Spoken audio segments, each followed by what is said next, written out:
Platform is a hot technology by Microsoft to do enterprise grade application development. So that's why we decided to have a discussion on this topic today. So to talk about that, and to also talk about the great things that we are doing at Kerv Digital on Power Platform, I have invited Mike Chappell.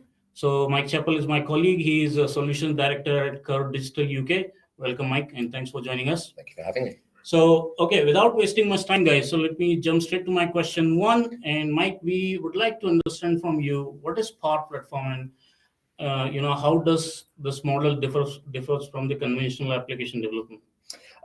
Well, to start with, I think the term Power Platform kind of describes a whole bunch of different components. So if you're familiar with Microsoft Dynamics 365, maybe you called it CRM in the past, people called it customer engagement, you used to have it on-prem.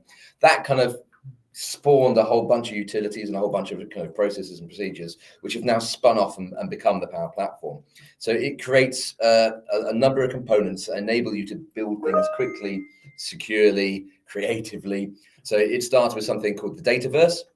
Behind the scenes, secretly, we all know Dataverse is SQL Server, but it's exposed through the front end, exposed in a way that makes it really, really easy and quick to deliver kind of secure features. So you design your data, you just type into Dataverse, I want 10 fields, I want username, I want address, I want postcode. You hit save, you have a database, and it's there, and it's logged, and it's audited, and it's secure, right? With user access controls, everything done out of the box immediately. So the next thing you want to do, I want to build an app. So I want to build a reactive app, a nice responsive app maybe for users in an internal situation. You put on something called a model app. You drag and drop your fields in from the Dataverse, and there you have a form. Ready? You have a view, you can filter, you effectively, like the old days of Access, where you'd create a database within Access and then you'd create a form for that. It's like that, but on steroids. And then on top of that, you've got Canvas app. So we have a need in the building maybe to say, I want to be on my phone, I want to go to a certain location and just log something that's happening there. Canvas apps are able to be pushed out to company devices, so mobile phones and tablets. And again, it's a little bit more complicated than model, but again, it's drag and drop with simple formulas. We'll come on to low-code, I think, of it in a bit, but low-code ways to do things quickly. Very popular during lockdown. Across the continents, I'm sure. Absolutely. When organizations had to react quickly to a very unexpected and sudden situation. Within Power Platform, you've got Power BI, which I don't think needs much introduction, but that's part of there, and something called Power Pages. So Power Pages I've talked about Canvas and model, mostly internal, mostly company-wide things. So Power Pages might be if you need an external interface quickly. So I'm a trustee of a charity back in England that runs a theatre. And we very quickly needed to have a way for patrons to pay for drinks, because in England you weren't allowed to go to the bar and buy drinks. We had to stay 2 meters apart. So one weekend, with the help of someone else not very far away, we knocked out a Power Page in one weekend that allowed people to order drinks from a catalogue stored in Dataverse, pay for them on PayPal, and deliver them to the seats. Now, sadly, the Power Page didn't do the delivery part. We still had to do that. But it was that kind of speed and ability to react that I think Power Platform has really opened up. But it's so familiar because it's using concepts like from Dynamics or from Excel or from places that users and developers are very familiar with. Absolutely. I think to summarize, guys, what I will say, it sets you up for the rapid application development, right? You don't need expensive softwares to install on your machines. All you need is the right subscription from Microsoft, and you're all set. I mean, you can just have you can connect to any kind of data with a user interface of your choice, and within minutes you can have an enterprise ready, production ready application. I know I'm sounding like super simple, but in some use cases it is, right? You can quickly create a quick application. All right, that's a great start. So coming to my second question, which is for our developer community. So Mike, I'm a .NET developer, right? I've done a lot of C# application development, in my career. Now, how does the landscape look for me? What are my opportunities? I think if you come from a traditional kind of engineering background, C#, .NET, what you're going to find when you move into Power Platform is the things that used to take you a long time, and the things, forgive me for saying, that maybe you found boring, they're kind of handled for you. So I mentioned earlier about, as an app dev in the old days, creating that interface to the database, constantly arguing with the database administrator about how you're going to run things and whether it was going to be set based and so on and so forth. That is kind of all gone away. So immediately you stop worrying about how do I get to a database, how do I secure it, how do I audit it, how do I make sure I've got logging enabled, all those things that you spend time on. There, just assume they're there, right? They're there and they work, and if they're not how you want, you tick a box and you fix it. So it forces you to move forward from how do I do the mundane elements, how do I do the things I've done 100 times before and I'm just copying and pasting and then tweaking. Don't worry about that. It moves you into actually what's the real need of my user, right? So it enables you to focus more on what's the problem that I'm trying to solve, what's the complexity. And anyone who's been in engineering or in app dev in the past, you're going to have a problem-solving brain, right? Most of you are there because you enjoy solving problems and finding out the fastest way to do things or the best way to do things for a user. You are given a tool set now that unleashes your kind of creative potential to solve those problems. So the simple bits are done, the copy and paste bits, they're done. Don't worry about those. Actually, how do I move a user from this kind of relatively complicated use case? I need to now make that simpler for them. So your brain gets to focus on those kinds of problems. Again, we talk about no code, low code. I have opinions on that. But there will always be a situation where as an app dev, and you have that extensive background, when it does get to that complicated thing that you just need to shell out and write some code for, you're able to do that and you embed it back in again. So we talk about PCF controls or elements that if you want to do something that is very common, those bits are easy. If you want to do something amazing and creative that no one's ever done before, you probably write a custom element of code, and they are going back to pro code then. But when you've done that, you're probably pushing that back out to your community. Whether that be in Kerv Digital, for example, we push that out to our local community. Where we work with government clients, we put it out onto GitHub and make it available to everyone. So you've got that. Other people who aren't so great at code have got that ability to draw down on it and use it in their own apps. Right. Unless you want to keep it secret. Yeah, sure. I think .NET and C# developers out there, right? I mean, C# still has some serious presence in the game, guys. If you talk about Dataverse, all the plugins that we write are still in C#. On the model-driven app, we do a lot of scripting work. So yeah, I mean, ground is covered. I mean, I think it will be a natural extension to your existing skill set. You don't have to unlearn anything to learn new thing. I think you can easily build on your existing skill set, right? Yeah, the principles are sound and the same.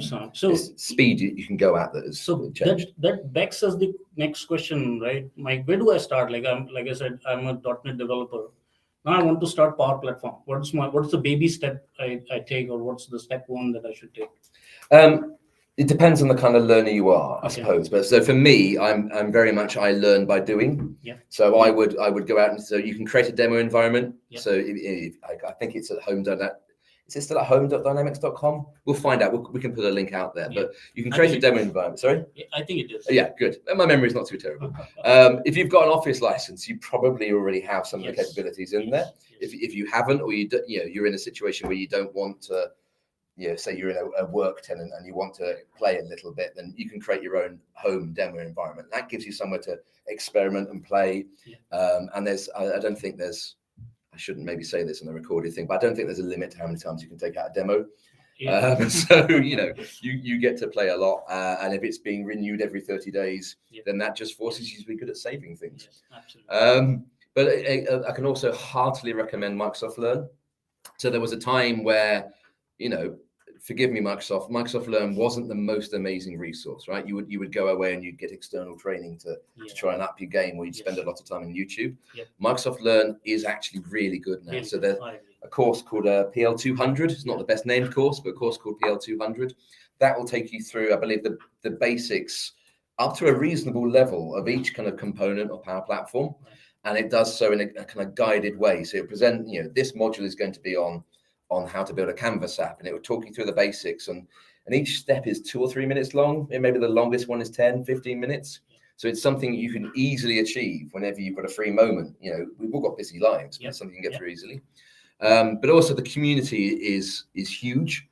If you look up Power Platform community, there's probably a user group near you. There's probably a YouTuber you might recognize, or certainly some big names out there that have their own YouTube channels that talk through this. There are some even with our own company. I won't plug them specifically, just in case I forget one. Yeah. But we have Microsoft, we have MVPs with Kerv Digital have their own platforms as well. And we'll talk about that. Yeah. So like Mike said, right, there are plenty of resources on Microsoft Learning and certification learning, and you can explore that. All right, I think great conversations going on, guys. I hope you're with us. So my next question, Mike, right? We talked a lot about code, C#, TypeScript, JavaScript. Now, and you said low code, no code. What is that, man? What is low code? Are we done with the coding? No, I don't think we're done with the coding. I don't think we'll ever be done with the coding. I love coding. I've been doing some this morning, and even though in my role I don't get to do it very often, having a lovely time in India, I have a lot of free time when my colleagues aren't awake today, so I've actually managed to get some done. I think, no code is definitely a thing. I don't think it's necessarily a thing that most of the people in this call would necessarily be interested in, but we'll quickly talk through that. Yeah. So if you have a simple need that has been done before and there is a template for, so I think during COVID there was room booking. If you need to come into the office, when that was an unusual thing, there was a template and you could effectively say next. My company name is this.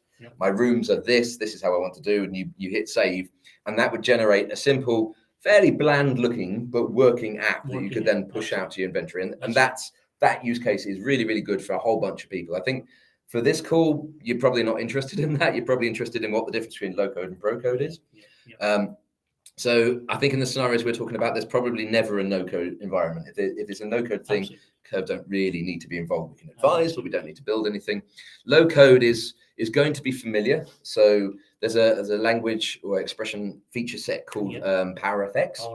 And what that builds on is, if you're old enough like me to have remembered Access, but most people remember Excel, your if statement structures will be familiar. Your ways of interacting with things and drawing in, it's effectively a simple kind of language that enables you to say, take this data. So I'm going to connect to Dropbox. So every time there's a change in a Dropbox file, I want to reference that and display that back into my app.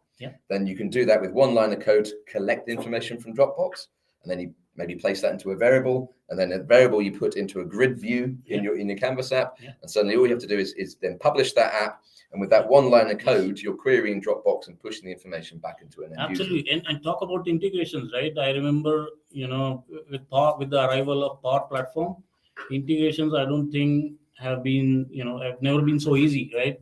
I remember, we wrote a Power Platform, Power Automate code, in our last project. It was listening, monitoring tweet box, Twitter account. As soon as we received the tweet, it sent it for the sentiment analysis without writing any code.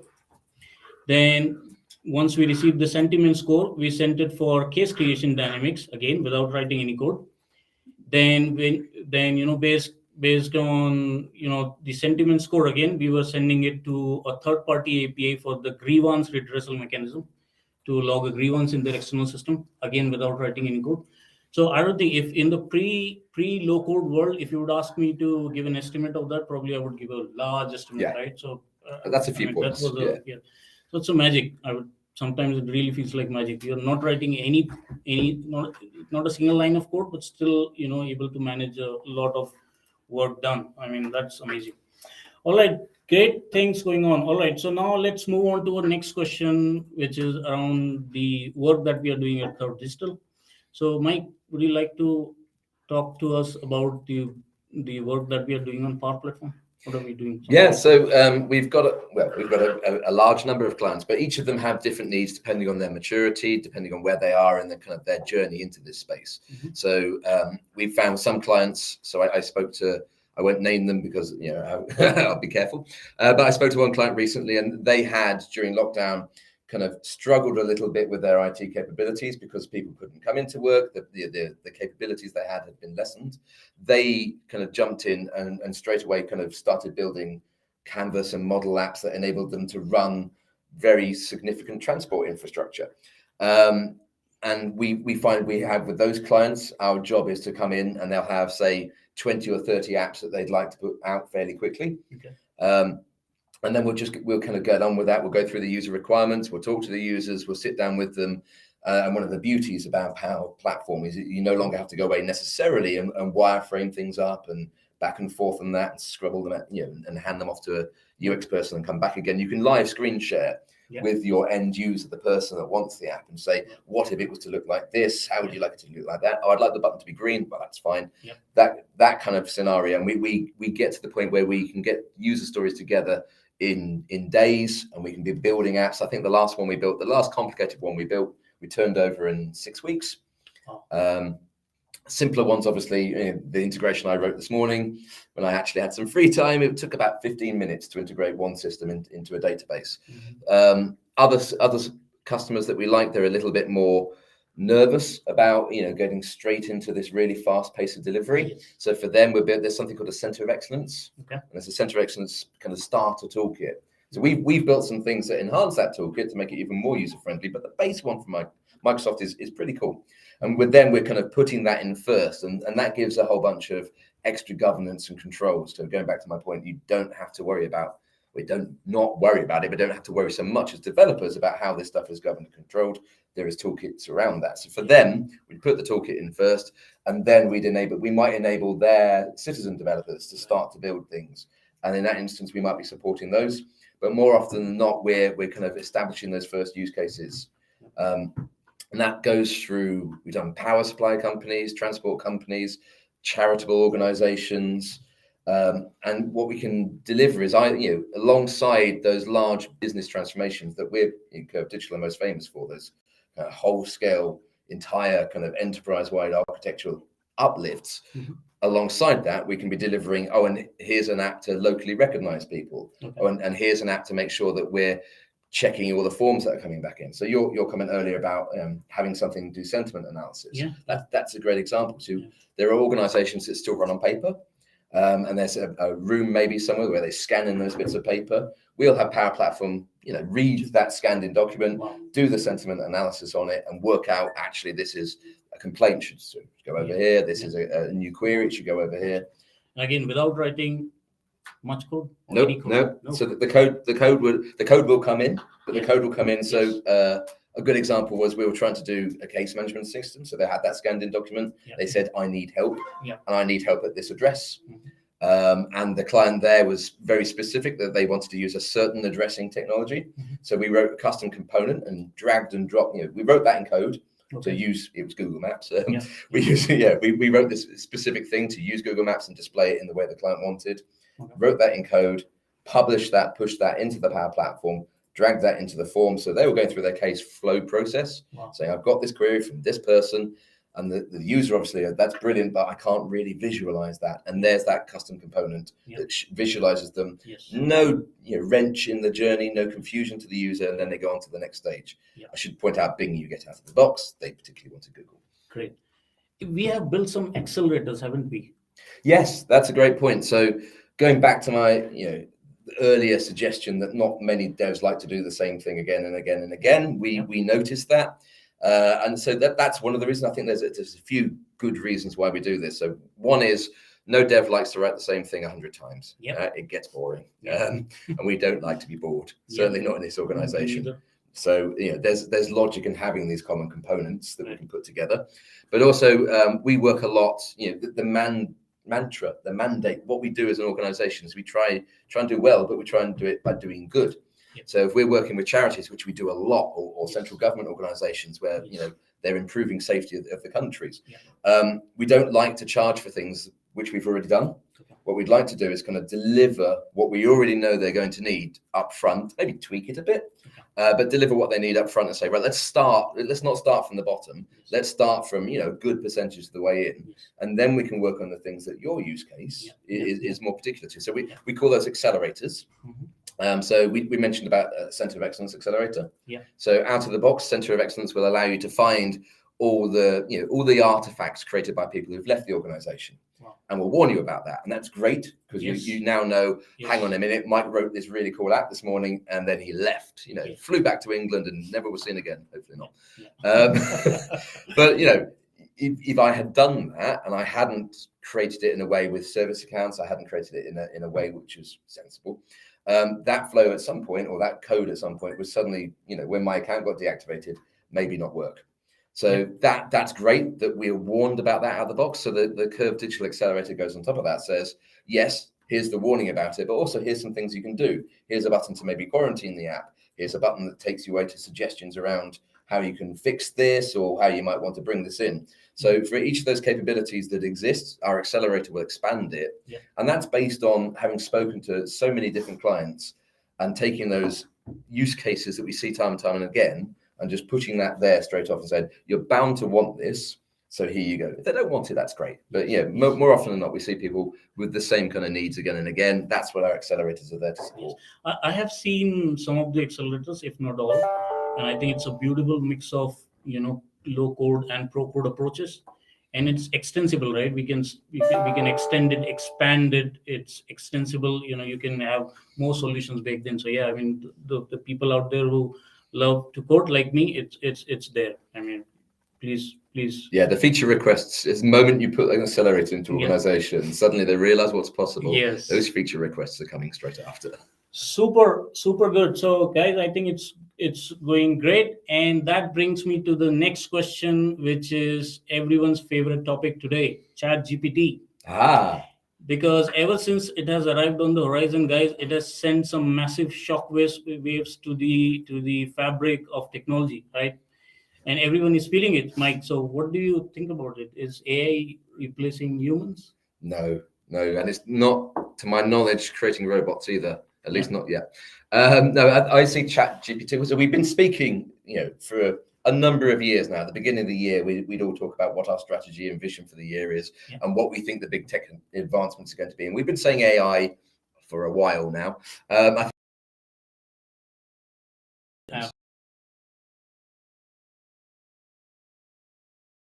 little bit kind of, what's the real use case I'm for not this? Fearful, but now I am. Now I am. Yeah, well, no. So, I can give some great examples in a minute. I'll just talk about Microsoft. Obviously, they've invested, 10 billion? I think 10 billion in OpenAI. They're kind of the creators of the brains behind ChatGPT. We could talk about Bard, but we won't. This is Microsoft. And they've already embedded those into Microsoft 365 and Power Platform things. So in Microsoft 365, my favorite feature which is coming is if for whatever reason you're late to a meeting, not that I would ever do that, but if forever I was late to a meeting, it will ping me in Teams and it'll say, notice you're 10 minutes late for this meeting. Wow. with three items into the agenda, and Paddy said this and Rob said that. The next thing you might want to cover off is this. So I get that kind of prompt. Wow. Or if I'm scanning, there's a huge Word document, it might summarize that into a paragraph for me because I'm a lazy man. And I just want to read the summary. So that's going to exist in Microsoft. Well, it does exist in Microsoft 365 and it's rolling out accordingly.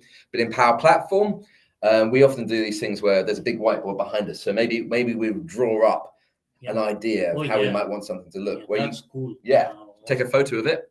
Create an app. Take a photo of it, create an app, and then all you have to do is worry about the wiring, and it will do the wiring for you, and it'll probably get it a reasonable amount correct, but it's not replacing devs. It's doing the boring bit. The devs still have to go through and check that actually, okay, on the face of it, that's great.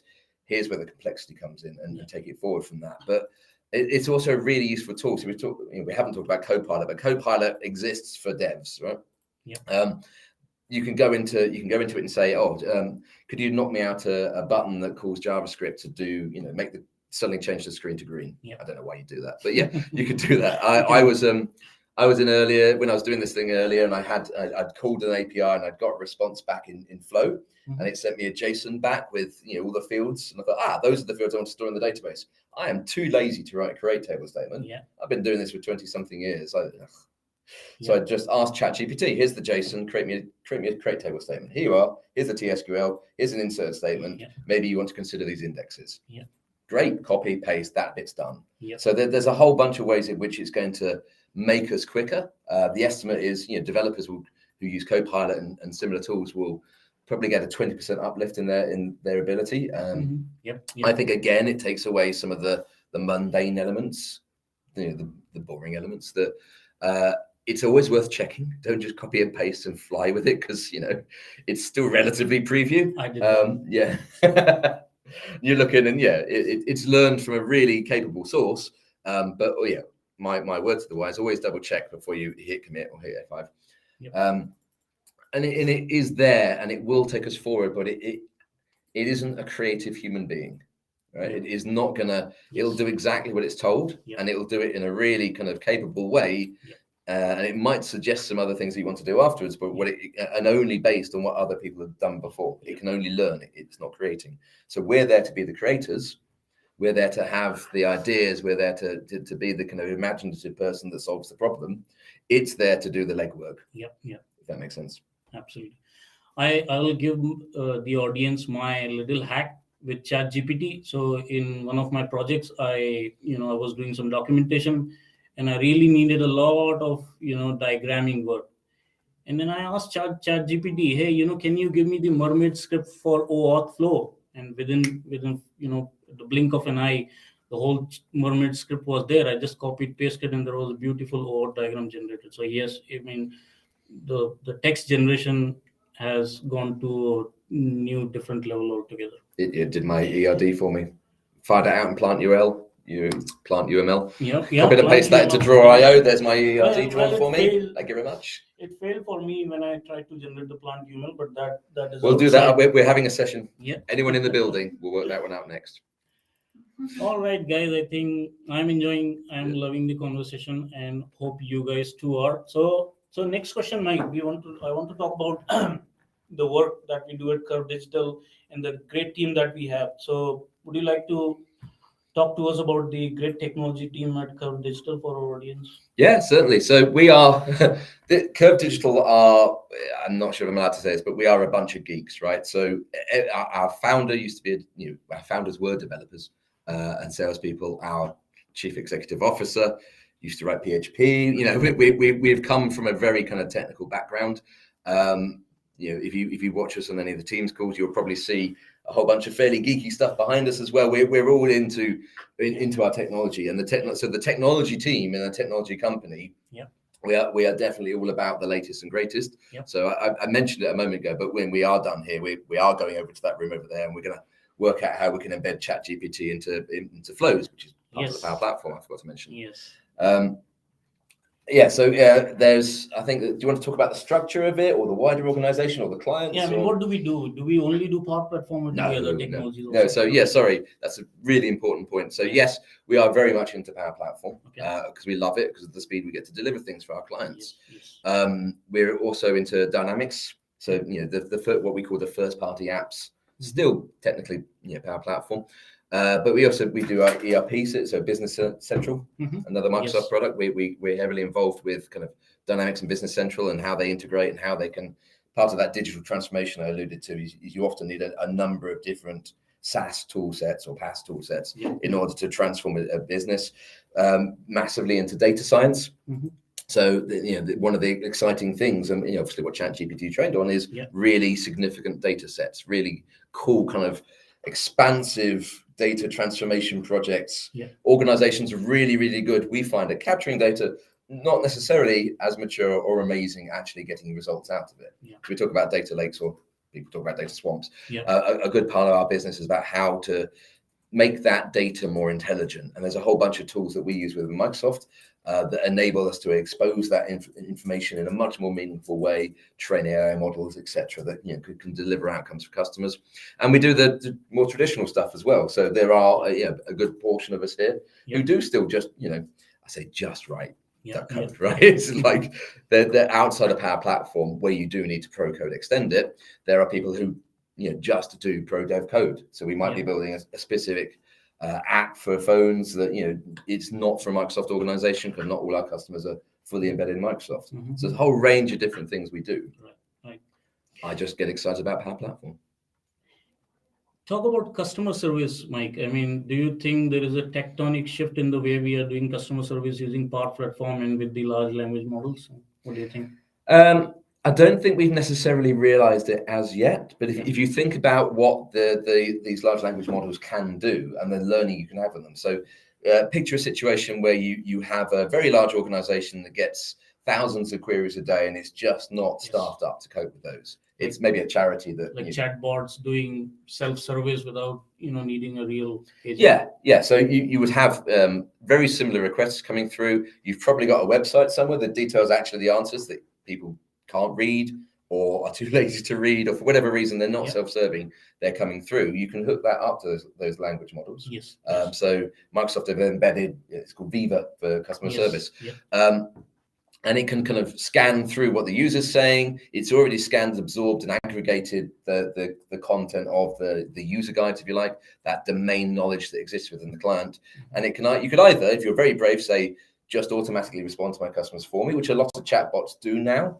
But I don't know about you, but I've been on quite a few websites where the chatbot has really not understood what I'm saying, because if I had a simple query, I wouldn't need to get in contact with you. That's the kind of person I am. But with these extended language models, it actually will read intent much more effectively and be much better at supplying back the correct answer. Or if you're an organization, and we know them, that are a little bit more nervous about that kind of thing, you can still have a human involved. And that human, instead of being able to deal with one or two individuals at a time, maybe can do 10 saying, that looks right, that looks right, that looks right. And it's not having to do the typing. She is not having to do the typing. It's just correcting responses where they're not amazing, or just saying, yes, I believe also that's what the user is intending. And that will evolve. Like we mentioned earlier, this is a very fast evolving landscape. We went from 3.5 to 4 in ChatGPT terms very quickly. And it will continue to go so. Absolutely. I think they're also talking about training these, pre-built models on customers' data, so that now it can answer the questions in the customer's context instead of general knowledge that it has. And then that kind of specific training. You've always been able to train. I say always, but in the last few years, you've been able to train custom AI models. You can go into Azure, go to cognitive services, say, here's my data, please train it, and then you can correct it, and it can learn from that. If you wanted ChatGPT, but you wanted it more specific, or you wanted one of those other models, you can absolutely train them through the Microsoft capabilities at the moment. You'll see there's organizations, and some of you guys might be working for them. There's some nervousness around the open ChatGPT. So just going to chat.openai.com and firing new queries, because it's learning from that data. So if you're putting commercially sensitive information in there, you aren't specifically publishing it, but what you're doing is you're putting it into an open domain where a bot is learning from it. So if you were to put in there saying, Mike gets paid 50 rupees an hour, and then someone else in another part of the world said, how much does Mike get paid? There's a chance that it might have learned that, and it responds back to it. So what Microsoft are able to do, because of that investment in OpenAI, is to create these specific instances of these models that you can utilize within, like, call it a sandbox, maybe within your own kind of walled garden, and say, here is all my company's data. Here's all my company's information about how to approach these things. Don't share that with the rest of the world. But please share it within my tenant, within my organization, and enable me to get some benefit out of that. And I can choose whether to expose it. For example, we could embed it into Power Pages and expose it externally if we chose to. But more often than not, it's going to be to make our internal operations that much more efficient and quicker. Absolutely right, guys. So we talked about data, right, Mike? So the Dynamics implementations are getting complex these days, and there is a requirement of massive data warehousing in Dynamics. How do you think Power Platform supports that? If you're going, so the first thing to point out is there's still that 4 terabyte limit before you get too carried away and push everything into that. And there's costs associated with that, depending on what licenses you have. I think in many instances we have seen you will have your operational data, your day-to-day, what you're working on, what you're doing inside of Dynamics. And you might have, so some organizations I'm working with recently, they have casework that can take a long period of time to come. So they're going to keep maybe 2 years worth of case handling information within Dynamics. But at the point where they're kind of, well, we're not actively working this stuff anymore, but we need it for reporting. We need year on year, exactly that. So you go into your workspace, you go to make, and you say, I'd like to put this information somewhere cheaper. Sorry, Microsoft, but it definitely isn't the cheapest place to store data inside Dynamics. So I'd like to put this somewhere cheaper, but really accessible and really easy to query for the users, the very specific users that I see it. And it is as simple as creating there's somewhere there's a YouTube video of me getting this very wrong. It's hilarious. Work in the end. But you can go in and you can create a Synapse Analytics workspace. You can create storage. Azure jobs are very cheap places to store data.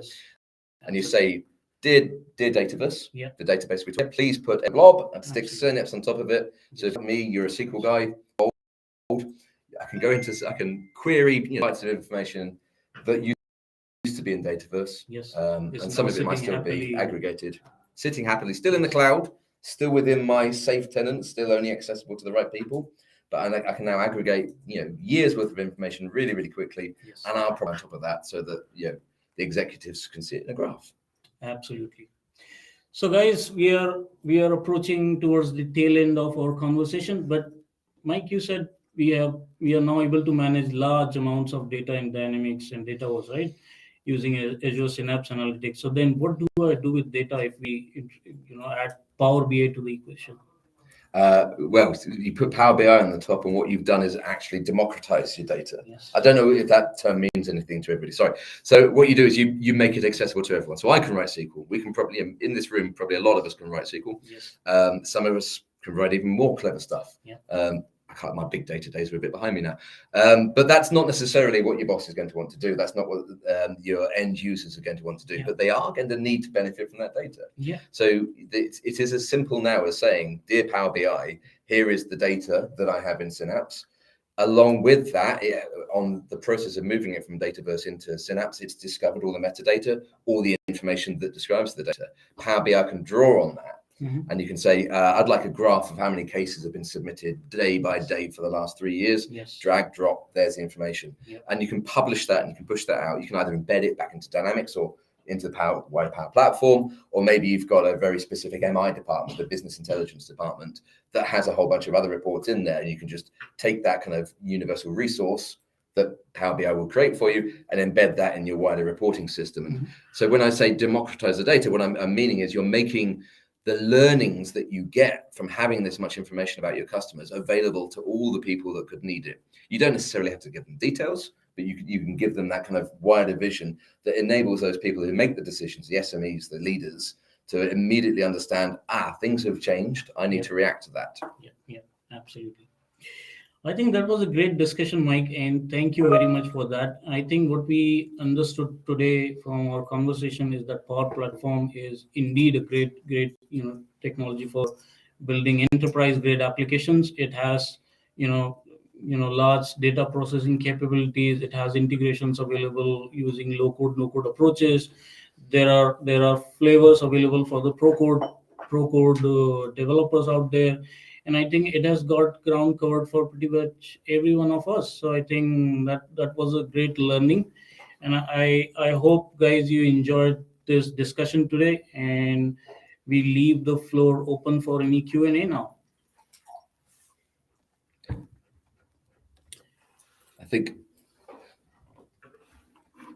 Okay, so we've got a few in there. Have we got any favourites from inside the room, or should we start to go through the list? We've got a few minutes, haven't we? Yeah, we have got a lot of questions. So I'll pull my laptop a little bit closer. My eyes aren't that good. So the first one about, can you please share some information about how secure the Dataverse is? I think that's a great question, and one that a lot of our clients have. Yes. Dataverse is as secure as you want it to be, right? So out of the box, the only person, you create an environment, you create a tenant, the only person that's going to have access to that Dataverse is you. If you then want to extend upon that and you want to make it available to more people, there is a very large amount of features that you can utilize that enable you to do that. So a simple scenario might be, I want to share all the records in this table with my team, and your team might be defined in Active Directory. So sure, just link to that team in Active Directory and say everyone in that team can see these rows. You can expand upon that. You can have teams with business units on top of them. You can have specific security roles. So my security role might say I can see all the information except for the payroll table. Very wise. Or you might say that someone else can see only the payroll table because there's no need for them to understand what's happening in the case management workload. So you can define security roles, assign security roles to users and teams, assign those up to business units. You can have a managerial hierarchy. So you could automatically say that anyone in a senior position can see anything within their business units automatically without having to add them into all those teams. Or you might decide that's a bit too risky and you're going to stick with just the team structure. So I think the possibilities are almost limitless. I mean, I've done this for some very big banks, and they have some very tight requirements. And we've never struggled to build a really kind of solid security model, which is observable, which means it's easy to look at. I think the most important thing about security after a little while is understanding who still has access, because you don't want hidden hierarchies. And auditable. So if someone suddenly has permissions and you didn't realize that, how the hell have they got to that record, you can find out that it was me. I granted them access to that record, and you can come and find me and say, why? Yes, absolutely. I hope that answers your question. So go. Yeah, I mean, I would just like to add, one more point. It has, security, at its core. You have data encryption at rest. You have data encryption during transit. You have multi-factor authentication. You have role-based security. So I think from the security perspective, I find Power Platform Dataverse as one of the most powerful platforms out there. Yeah. All right, that was a good question. Now we move on to next question, which is, all right, how does Power Platform integrate with other Microsoft products like Dynamics 365? Yep, that's a great question. Yeah. Much of it is what we call out of the box, and I'm conscious I didn't really explain what that meant. So that means that there are effectively drag and drop components that allow you to do things. Yep. So we talked about Dynamics earlier, that casework. We put, let's say, Customer Service Enterprise, Dynamics 365 Customer Service Enterprise. You install that for a client, and you have caseworkers going through that. That's brilliant. You have an additional use case, which is, say, for field workers to be able to submit evidence that goes back into that case management system. They don't need Dynamics. All they're doing is driving around the country, finding out specific facts, and feeding that back to the casework handlers. So what you might do then is create a Canvas app and have that Canvas app maybe take a photo of the evidence that you need and press a button within the Canvas app and have that pushed back to blob storage or SharePoint or wherever you choose to put it. That can then be exposed directly in Dynamics. So you're in the same, when you're in the same environment, you can have multiple environments per tenant, per organization, but when you're in the same environment, as long as you've got the security kind of restrictions in place and you've thought about that security and those roles that we mentioned earlier, you can absolutely extend Canvas, model, all those capabilities, Power BI on that same Dataverse. Dataverse sits at the heart of that entire environment, accessible to any Dynamics apps. And remember, you can have customer service and sales. You put URS in there. You can all those different first-party apps on the same database for different use cases, and then extend that with Power Platform. So actually, these users, we don't need to buy them a full Dynamics license, and they don't use it very often. We'll get them a pay-as-you-go per app plan, pay-as-you-go or Power App plan, and you push them out into the field and off they go. Cheapest way to do it. Doesn't expose information they don't need to see, but does mean that centrally all that stuff is going back into Dynamics because it's the same Dataverse. Yes, I think Power Platform touches pretty much all the product suite that Microsoft has ever created. You can use Power Automate to connect pretty much every product Microsoft ever built. You can use connectors for Office to send out emails, connectors for Teams to send out chat messages and whatnot. So I think opportunities, as we just discussed, are umpteen there. All right, do we have? Yeah, should we quick? Why Power Platform? And not Google App Maker or Salesforce? I want to know it too, man. It's better. It's just flat. I'm not going to beat around the. Try them, right? So these capabilities, they push demo environments out there. It's really easy to get started in Power Platform.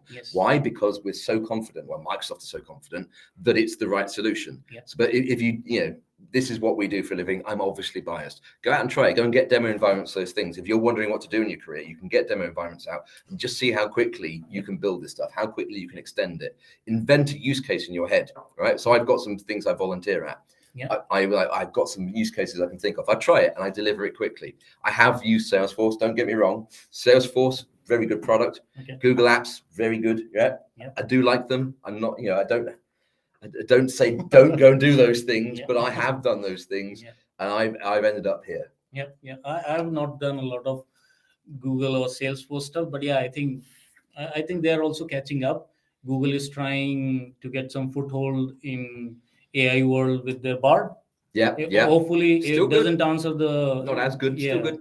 Hopefully it answers the question in the right way next time when it is demoed publicly.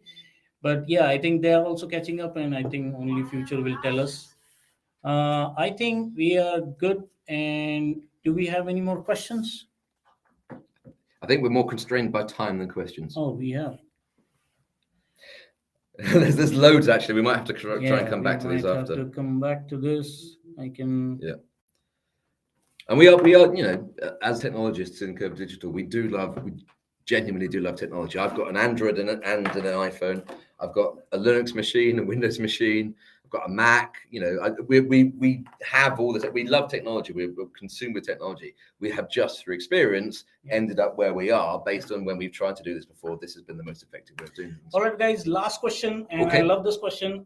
If I, as a beginner, need to figure out how does Power Platform help me grow as a developer? Ooh, that's a great one. And this is my particular bias for this. Try it. Yes. Yeah. So you will love it if you have some programming background. I think it will be, you know, easier for you to pick up. If you have done any ASP.NET, MVC, C# work, we do the same thing on Power Platform. We write a lot of JavaScript, TypeScript for our model-driven apps. We write a lot of, you know, C# when we develop our plugins. So you're covered there. But Power Platform brings you some, you know, exposes you to some new flavors, right? A new way of writing apps when you write, let's say, Canvas apps, right? So it's a little different, but I think it's not tough. It's made for citizen developers out there who are not, you know, pro coders. So it's easier. It might be, you know, the initial learning curve might be a little steeper, but I think eventually you know, it will flatten out and you'll be able to add Power Platform as a you know, good skill set to your existing one. So I think that brings us to the end of it. I really thank everybody who joined us, and I would like to hand it to Neha now. Neha, all over to you. Thank you. Thank you, Shashank. So thank you all for joining this engaging and informative webinar. And I really appreciate the time and efforts of all the members. So I hope you find this webinar is to be valuable and gain some new insight and perspective on the Microsoft Power Platform. If you do have any question after this webinar, also you can ask by posting a question on our social media platform, and we'll be happy to answer all of your questions over there as well. And I would request you to all please check our career pages to know about current openings, and I would also request you to connect on our LinkedIn pages to know about our upcoming events. So thank you all. Thank you for joining this webinar. Thank you. Thank you. Bye.